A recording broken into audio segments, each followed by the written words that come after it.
많은 분들이 가위에 관해 궁금해 하시는데요.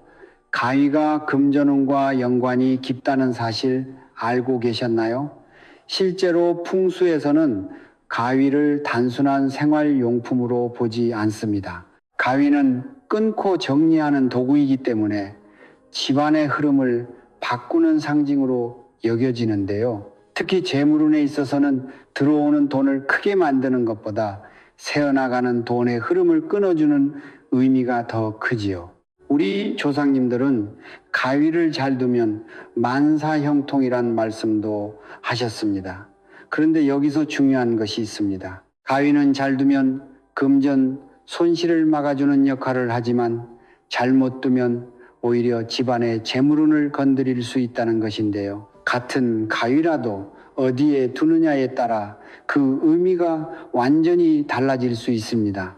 많은 분들이 가위는 그냥 필요할 때 쓰는 도구라고만 생각하시지만 풍수에서는 집안에 있는 물건 하나하나에도 흐름이 있다고 봅니다. 하물며 자르고 끊는 의미를 가진 가위는 더 예민하게 보는 물건 가운데 하나이지요. 그래서 오늘은 가위를 왜 금전운과 연결해서 보는지, 그리고 절대 두면 안 되는 곳은 어디인지, 또 어디에 두어야 금전 흐름을 정리하는 데 도움이 되는지 자세하게 전해 드리겠습니다. 혹시 요즘 들어 이유 없이 지출이 많아지거나 벌어도 돈이 모이지 않고 작은 돈이 자꾸 빠져나간다고 느끼셨다면 오늘 내용이 도움이 되실 수 있습니다.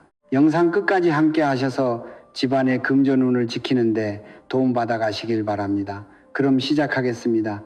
듣기 전 구독과 좋아요, 알림 설정은 큰 힘이 됩니다. 여러분 혹시 벌어도 통장 잔고가 늘지 않고 이상하게 작은 돈이 자꾸 새어나간다고 느끼신 적 없으신가요? 분명 돈을 쓴 것도 아닌데 왜 돈이 안 남는지 답답해지는 경우가 있습니다. 이런 집들을 자세히 들여다보면 의외로 몇 가지 공통점이 보이는데요. 집안이 어수선하고 물건 배치가 정리되어 있지 않거나 현관으로 들어온 기운이 집안에서 바로 흩어져 버리거나 안 쓰는 물건이 쌓여 공간에 흐름이 막혀 있는 경우가 많습니다. 풍수에서는 이런 상태를 단순히 돈이 부족한 상태로만 보지 않습니다. 들어오는 흐름은 약하고 나가는 흐름은 넓어진 상태로 보는 것입니다. 쉽게 말해 재물이 집에 들어와도 머무르지 못하고 바로 빠져나가는 구조라는 것이지요. 이런 집들의 공통점은 결국 흐름이 정리되지 않았다는 데 있습니다. 돈도 흐름이기 때문에 들어오는 길은 좁고 나가는 길은 넓다면 절대 모일 수가 없습니다. 여기서 가위 개운법을 사용해 볼 수 있는데요. 가위는 바로 이 흩어진 운의 흐름을 정리하고 새는 부분을 끊어줄 수 있습니다. 즉 가위는 새는 돈을 막아주는 금전운 풍수 소품이지요. 풍수에서는 집안의 특정 공간에 가위를 조용히 두는 것을 재물 손실을 막는 방법 가운데 하나로 봅니다. 다만 여기서 꼭 짚고 넘어가야 할 점이 있습니다. 가위 두는 걸 아무렇게나 따라 하시면 안 됩니다. 정말 중요한 것인데요. 다른 사람의 집이나 잘 되는 가게에서 가위를 무턱대고 가져오거나 훔치는 것은 절대 하시면 안 됩니다. 흔히 잘 되는 곳에 물건을 말도 안 하고 가져오면 그 기운까지 따라온다고 생각하시는 분들이 있는데요. 특히 매매를 위해서 또는 집이 빨리 나가게 하기 위해, 가게를 팔기 위해, 가게 장사가 잘 되기 위해 등 여러 이유로 가위 개운법을 사용하시지요. 그런데 겉으로 좋아 보인다고 해서 그 집의 기운이 모두 좋은 것은 아니지요. 그런 곳에 물건을 억지로 가져오면 좋은 기운이 아니라 좋지 않은 흐름까지 함께 가져오게 될 수 있습니다. 그렇기 때문에 집안에 있는 가위를 활용하시거나 새로 마련하시는 것이 좋습니다. 값비싼 가위가 꼭 필요한 것도 아닙니다. 중요한 것은 비싸고 화려한 것이 아니라 깨끗하고 온전한 상태의 가위를 준비하는 것입니다. 재물은 물건의 가격보다 그 물건의 상태와 두는 자리가 더 중요하게 작용하는 경우가 많기 때문이지요.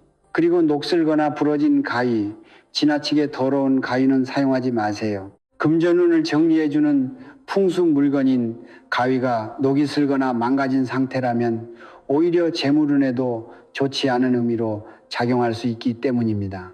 녹이 쓴다는 것은 흐름이 막히고 탁해졌다는 느낌을 주고, 부러진다는 것은 재정의 안정감이 흔들린다는 의미로 볼 수 있습니다.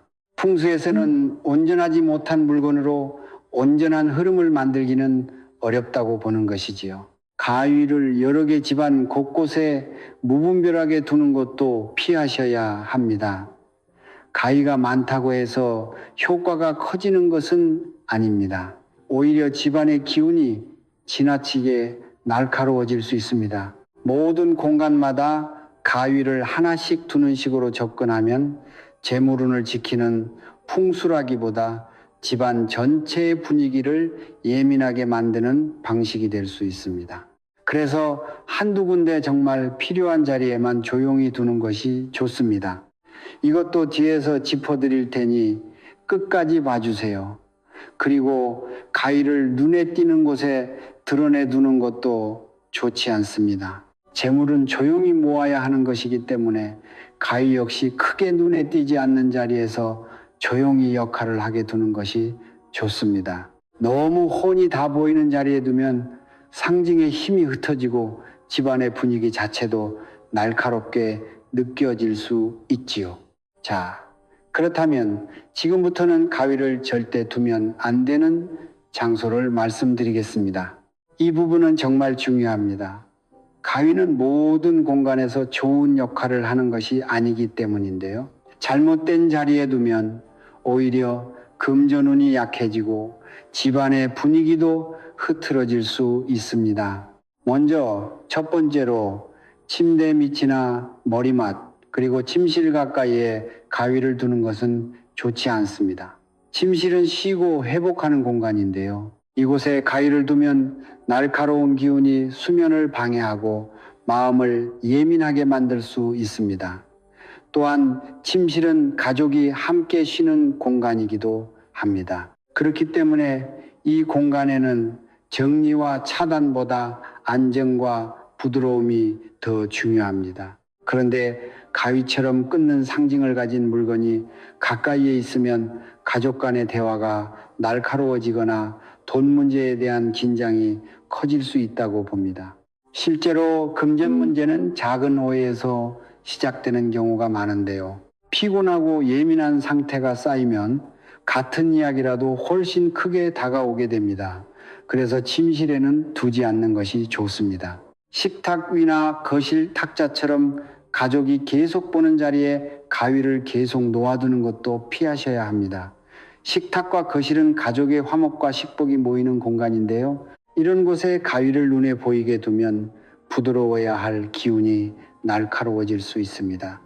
식탁은 음식을 먹는 자리이자 가족이 마주 앉아 대화를 나누는 자리이지요. 그런데 이런 곳에 자르고 끊는 풍수 물건이 드러나 보이게 놓여 있으면 집안의 대화 흐름마저 툭툭 끊기는 느낌을 줄 수 있습니다. 또한 재물과 관련된 물건은 너무 드러나 보이는 곳에 두지 않는 것이 좋듯이 가위 역시 훤히 보이는 자리보다는 보이지 않는 곳에 두시는 것이 좋습니다. 거실 가운데나 탁자 위는 집안에서도 기운이 많이 모이는 자리이기 때문에 이 자리에 날카로운 상징이 오래 머무는 것은 좋지 않습니다. 그런가 하면 아이들 방에 가위를 두는 것은 매우 조심하셔야 합니다.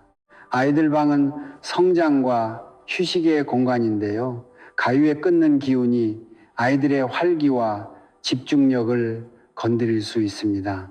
물론 아이들 방에 가위를 두는 것은 안전 문제 때문에라도 조심하는 것이 좋습니다. 아이들은 움직임이 많고 물건을 만지는 일이 많기 때문에 의도치 않은 일이 생길 수 있지요. 특히 아이들 방은 집안에서도 앞으로 자라나는 기운이 머무는 공간이라고 많이 봅니다. 그런 공간에는 성장, 안정, 집중 같은 흐름이 더 중요하지요. 그래서 가정에 아이가 있다면 아이 방에는 두지 않는 것이 좋습니다. 무엇보다 현관 정면에 가위를 노출된 상태로 두는 것도 좋지 않습니다. 현관은 좋은 기운과 나쁜 기운이 함께 드나드는 자리인데요. 이곳에 가위를 정면으로 보이게 두면 나쁜 기운만 막는 것이 아니라 들어오는 좋은 재물까지 함께 끊어버릴 수 있습니다. 많은 분들이 현관은 막아야 하는 자리라고만 생각하시지만 현관은 동시에 복이 들어오는 자리이기도 합니다. 그래서 이 공간에서는 무조건 차단하는 것보다 잘 걸러서 드리는 것이 더 중요합니다. 같은 현관이라도 보이지 않는 곳과 정면에 대놓고 보이는 자리는 의미가 매우 다르다고 볼 수 있지요. 그리고 싱크대 바로 옆이나 물기가 많은 곳에 가위를 두는 것도 피하셔야 합니다. 가위는 금속 도구이기 때문에 습기와 가까우면 녹이 슬기 쉽고 그렇게 되면 금전운에도 좋지 않습니다. 주방 자체는 생활의 기운이 강한 공간이지만 물기가 계속 닿는 자리는 금전 흐름이 쉽게 탁해질 수 있습니다. 가위가 녹슬고 변질되면 그 자체로도 보기 좋지 않고 관리도 어려워지지요. 자, 그렇다면 가위를 어디에 두어야 할지 궁금하실 텐데요. 우선 신발장 안쪽 윗칸에 두는 것은 금전운에 정말 좋습니다. 왜냐하면 신발장은 외부의 기운이 가장 먼저 머무는 공간이기 때문입니다. 우리가 밖에서 활동하고 돌아오면 가장 먼저 신발을 벗게 되지요. 그 신발에는 하루 동안 겪은 운의 흐름까지 함께 묻어 들어온다고 볼 수 있습니다. 풍수에서는 이런 외부의 흐름이 현관을 통해 집안으로 이어진다고 보는데요. 신발장은 바로 그 경계선에 있는 공간이지요. 그렇기 때문에 신발장 안쪽에 가위를 조용히 두면 탁한 금전 흐름을 집안으로 들이기 전에 한번 끊어주고 막아주지요. 다만 신발장 문을 열었을 때 가위가 바로 보여서는 안 됩니다. 반드시 안쪽 깊숙한 곳이나 신발 뒤쪽처럼 보이지 않는 자리에 두시는 것이 좋고 아래칸보다는 윗칸이 더 안정적입니다. 아래칸은 먼지와 습기가 모이기 쉬운 경우가 많기 때문에 상대적으로 정리된 윗칸이 더 좋다고 볼 수 있습니다. 통장이나 지갑 그리고 카드 같은 돈 관련 물건을 보관하는 서랍 근처도 좋습니다. 이 자리는 금전과 직접 연결되는 물건들이 머무는 자리이기 때문에 가위를 함께 두면 새는 돈의 흐름을 정리하는 상징으로 보기 좋습니다. 다만 여기서 중요한 것은 통장이나 지갑 바로 위나 옆에 올려두는 것이 아니라는 점입니다. 같은 서랍이라도 한 칸 옆이나 아래처럼 살짝 떨어진 자리에 두시는 것이 좋습니다. 그래야 돈을 누르는 것이 아니라 돈이 새어나가는 흐름만 정리하는 의미로 볼 수 있기 때문입니다. 특히 오래된 영수증이나 청구서, 고지서처럼 돈이 나가는 기운이 쌓여있는 서랍이라면 더욱 좋습니다. 그런 공간은 정체된 금전 흐름이 머물기 쉬운데요. 그 자리를 먼저 정리한 뒤 가위를 보이지 않게 두시면 훨씬 깔끔한 금전운을 만들 수 있습니다. 많은 분들이 통장과 지갑은 신경 쓰면서도 그 주변 서랍은 의외로 정리를 잘 안 하시는데요. 돈과 관련된 물건이 놓인 공간이 어수선하면 재물운은 흐트러지기 쉽습니다. 집안의 수납 공간 가운데 오래된 물건이나 안 쓰는 물건이 많이 쌓여 있는 것도 괜찮은데요. 이때 꼭 넓은 창고가 아니어도 괜찮습니다. 어쩔 수 없이 묵은 서류가 쌓여 있거나 손이 잘 닿지 않는 수납장 안쪽도 좋습니다. 이런 공간은 정체된 기운이 오래 머무르기 쉽기 때문에 가위를 두면 묵은 흐름을 끊고 정리해서 금전운이 좋아지게 만들지요. 집안에서 돈이 안 모이는 분들을 보면 버리지 못하는 습관이 함께 있는 경우가 많은데요. 쓰지 않는 물건을 붙잡고 오래 두는 흐름은 금전 흐름에도 좋지 않습니다. 그러니 공간을 정리하는 것이 중요합니다. 버릴 것은 버리고 닦을 것은 닦은 뒤에 가위를 두는 것이 훨씬 좋지요. 그리고 너무 많은 곳에 두면 절대 안 됩니다. 그래서 알려드린 자리 중에 마음이 가는 자리 한 곳에만 놓으시면 좋은데요. 제가 가장 추천하는 자리는 신발장 안쪽 위칸입니다. 다 하기 어렵거나 한 곳만 실천하고 싶으신 분들은 이 자리 기억하시면 금전운이 좋아지지요. 그런데 가위를 둘 때 어떻게 배치해야 하는지도 중요하겠지요. 필요한 물건처럼 툭 던져 놓으면 안 되는 것이지요. 먼저 가위를 활짝 펼쳐두지는 마시길 바랍니다. 가위를 너무 크게 벌려두면 그 기운이 지나치게 강해질 수 있기 때문입니다. 가위는 닫혀 있는 상태로 두시는 것이 좋습니다. 또 너무 크고 무거운 가위보다는 손에 익은 일반 가정용 가위 정도가 무난합니다. 크다고 해서 더 좋은 것이 아니라 공간에 맞는 안정감이 중요합니다. 그렇다고 손보다도 너무 작은 가위 역시 존재감이 약하다고 느끼실 수 있으니 여러분의 손에 익숙한 보통 크기의 가위를 선택하시면 됩니다. 무엇보다 이때 녹슨 가위는 절대 사용하지 마시길 바랍니다. 집에 있는 가위를 쓰신다면 깨끗하게 닦아서 사용하시고 새로 마련하신다면 너무 화려한 것보다는 단정하고 깔끔한 느낌의 가위가 좋습니다. 만약 어렵게 느껴지신다면 영상을 끝까지 시청하시고 밑에 쇼핑란에 보이는 물건들 한번 들어가 보셔서 참고하시면 좋습니다. 또 가위의 날 부분이 집안 중심을 향하지 않도록 두시는 것이 좋은데요. 날이 안쪽을 향하면 집안의 기운까지 자르는 의미가 되지요.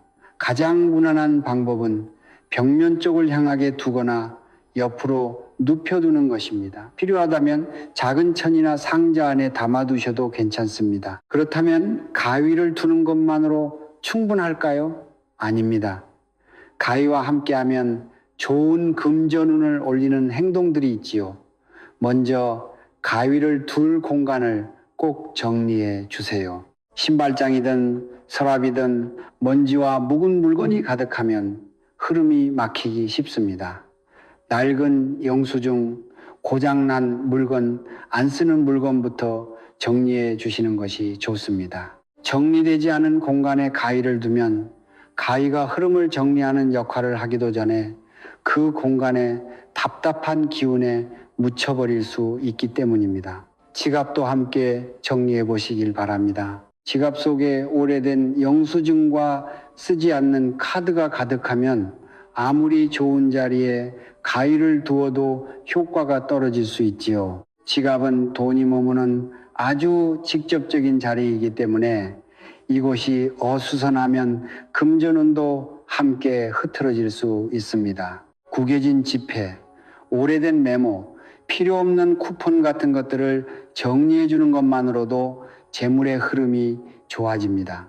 그리고 추천드린 자리인 신발장에 두실 분들은 냄새와 습기부터 먼저 잡아주시는 것이 좋습니다. 신발장 자체가 탁하면 그 공간의 흐름은 물론 집안의 흐름도 함께 무거워지기 때문이지요. 신발을 정리하고 환기를 시키고 냄새가 심하다면 탈취제나 제습제를 활용해 주시면 정말 좋습니다. 신발장이라는 자리는 결국 외부 흐름이 머무는 자리이기 때문에 그 공간이 청결할수록 가위의 의미와 금전운이 더 살아나지요. 그리고 여러분 다 하시고 나서 이걸 놓쳐서 돈복을 놓치고 계실 때가 있는데요. 가위는 한 번 두고 끝내는 것이 아니라 가끔씩 상태를 보는 것이 좋습니다. 한 달에 한 번 정도는 가위를 닦아주고 녹이 슬지 않았는지 꼭 확인해 주세요. 만약 가위 상태가 좋지 않거나 찝찝한 느낌이 든다면 새 것으로 바꿔주세요. 오래 두는 것 자체가 중요한 것이 아니라 깨끗한 상태를 유지하는 것이 더 중요하지요. 무엇보다 이렇게 집안의 금전운을 위해 두는 가위는 생활용 가위와 구분해서 사용하는 것이 좋습니다. 그 자리에서 조용히 역할만 하도록 두시는 것이지요. 재물은 가위를 필요할 때마다 꺼내어 종이를 자르거나 포장을 뜯는 데 쓰면 처음 두었던 의미가 흐트러질 수 있기 때문입니다. 이걸 보면 집안의 가위는 단순한 생활용품이라기보다 집안의 흐름을 정리하고 공간의 기운을 다시 살아나게 하는 금전운 풍수소품인데요. 오늘 말씀드린 내용 가운데 한 가지만이라도 실천해 보신다면 돈복이 붙고 재물 흐름이 좋아질 것입니다. 특히 딱 한 곳만 고르신다면 신발장 안쪽 위칸부터 시작해 보세요. 작고 단순한 실천이지만 이런 것들이 쌓이면 집안의 분위기와 흐름도 조금씩 달라집니다. 그리고 금전운은 결국 내 인생 전체의 흐름 안에서 함께 보면 더 정확하게 알 수 있는데요. 같은 방법을 실천해도 재물운이 사람마다 다르게 들어오는 이유는 각자의 운 흐름이 다르기 때문입니다. 그래서 내 운의 방향과 시기를 조금 더 자세히 알고 싶으신 분들을 위해 개인 흐름에 맞춰 받아보실 수 있는 총운세 사주풀이도 함께 준비해 두었습니다. 글로 받아두고 다시 볼 수 있다는 장점이 있고 실제로 받아보신 분들 가운데서는 흐름이 더 잘 보였다는 말씀이나 금전운이 좋아졌다는 메일을 보내주시는 분들도 계셔서 뿌듯합니다. 관련 내용은 커뮤니티에도 올려두었으니 궁금하신 분들은 참고해 보시고요. 항상 여러분의 인생에 재물운이 가득하고 풍요로워지시기를 바랍니다. 지금까지 채널이었습니다. 구독과 좋아요, 알림 설정은 큰 힘이 됩니다.